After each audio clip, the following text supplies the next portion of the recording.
From Wham to Woo, A Life on the Mic. Written by Janey Lee Grace. Narrated by Janey Lee Grace. Chapter 1. A Ray of Sunshine. It was baking hot on the roof of the Sable townhouse in Sydney.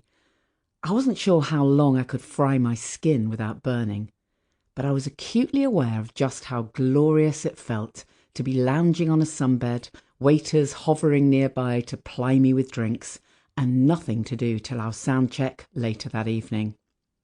Lying next to me, not with me, in tiny swimming trunks, very big and expensive sunglasses, earphones, and nothing else, was Rod Stewart, who seemed to share none of my concerns about his skin getting burnt, wrinkled, and haggard.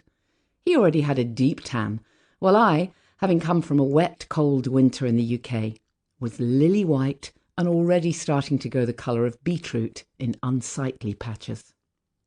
Later that day, after a quick shopping trip in the King's Cross area of Sydney, I thought I'd check out the hotel spa.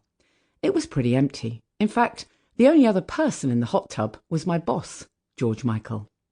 I hesitated for a second in case he wanted privacy, but he gave me one of his heart-stopping, beaming smiles and said, "Janey, come in."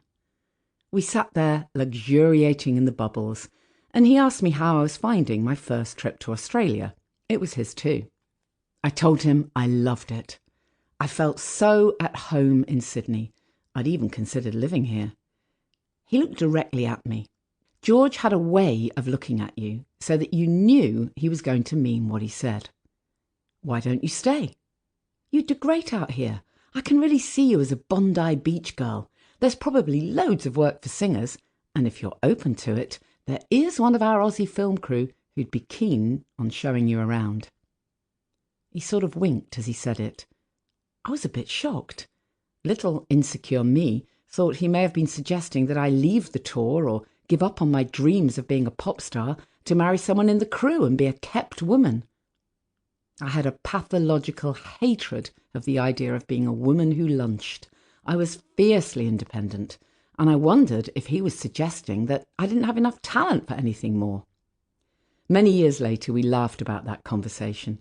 He said that he'd been waiting for an opportunity to tentatively suggest that I might want to live out there, because one of the cameramen definitely had the hots for me, and George had promised that he'd sound it out. I wasn't romantically interested in that guy, but I can't deny I left a piece of my heart behind in Sydney. Had it been the last leg of Wham's tour, rather than midway before heading to the US... Sample complete. Ready to continue?